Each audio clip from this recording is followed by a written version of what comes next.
ഏവർക്കും നമസ്കാരം.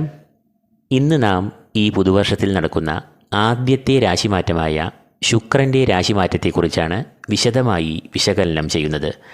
ഭൗതികമായ സുഖഭോഗങ്ങൾ, ലൗകികമായ സുഖാനുഭവങ്ങൾ, ഭാഗ്യം, ധനധാന്യ സമൃദ്ധികൾ, പ്രണയം, ദാമ്പത്യം, കുടുംബജീവിതം എന്നിവയിൽ സുഖാനുഭവങ്ങൾ എന്നിവയെ എല്ലാം പ്രദാനം ചെയ്യുന്ന ശുക്രൻ നിലവിൽ മിഥുനം രാശിയിലാണ് സഞ്ചരിക്കുന്നത്. എന്നാൽ ഓഗസ്റ്റ് മാസം 21-ാം തീയതി ശുക്രൻ ഈ മിഥുനം രാശിയിൽ നിന്നും കർക്കിടകത്തിലേക്ക് പ്രവേശിക്കുന്നു.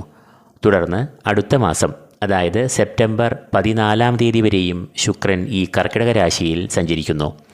ഈ രാശിമാറ്റം ചില രാശിക്കാർക്ക് ഓണത്തിന് മുന്നോടിയായി ലഭിക്കുന്ന ഒരു ഓണസമ്മാനം പോലെ ഗുണാനുഭവങ്ങളെയും നേട്ടങ്ങളെയും നൽകുന്നു. ഏതെല്ലാമാണ് ആ രാശിക്കാർ എന്നാണ് ഈ പരമ്പരയിൽ നാം കാര്യകാരണസഹിതം വിശകലനം ചെയ്യുന്നത്. ശുക്രൻ്റെ ഈ രാശിമാറ്റം അനുകൂലമായതും ഗുണപരമായതുമായ ഫലങ്ങളെ നൽകുന്ന രാശിക്കാർ കർക്കിടകക്കൂറുകാരാണ്. പുണർതം, കാൽ, പൂയം, ആയില്യം എന്നീ നക്ഷത്രങ്ങളാണ് ഈ കൂറിൽ വരുന്നത്. ശുക്രൻ ഈ രാശിമാറ്റത്തിൽ കൂടി ഈ കൂറുകാരുടെ ജന്മത്തിലേക്കാണ് പ്രവേശിക്കുക. ജന്മം അഥവാ 1-ാം ഭാവത്തിൽ ശുക്രൻ അനുകൂലമായ ഫലങ്ങളെ നൽകും.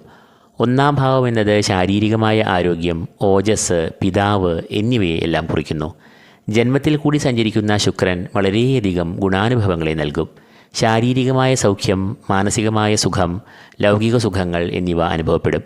തടസ്സങ്ങൾ, പ്രതിസന്ധികൾ എന്നിവയിൽ നിന്നും മോചനം ലഭിക്കും. ധനപരമായ ഉന്നതി ഉണ്ടാകും. തൊഴിൽ രംഗത്ത് പ്രതിസന്ധികൾ നീങ്ങി കാര്യപുഷ്ടി ഉണ്ടാകുന്നതാണ്. കടബാധ്യതകൾ ഉണ്ടെങ്കിൽ അത് പരിഹരിക്കാനുള്ള ഉപായങ്ങളും വഴികളും തുറന്നു കിട്ടും. വസ്ത്രലാഭം, വാഹനലാഭം, ഭൂമിലാഭം എന്നിവയും ശുക്രൻ ജന്മത്തിൽ കൂടി സഞ്ചരിക്കുമ്പോൾ ഉണ്ടാകുന്നു.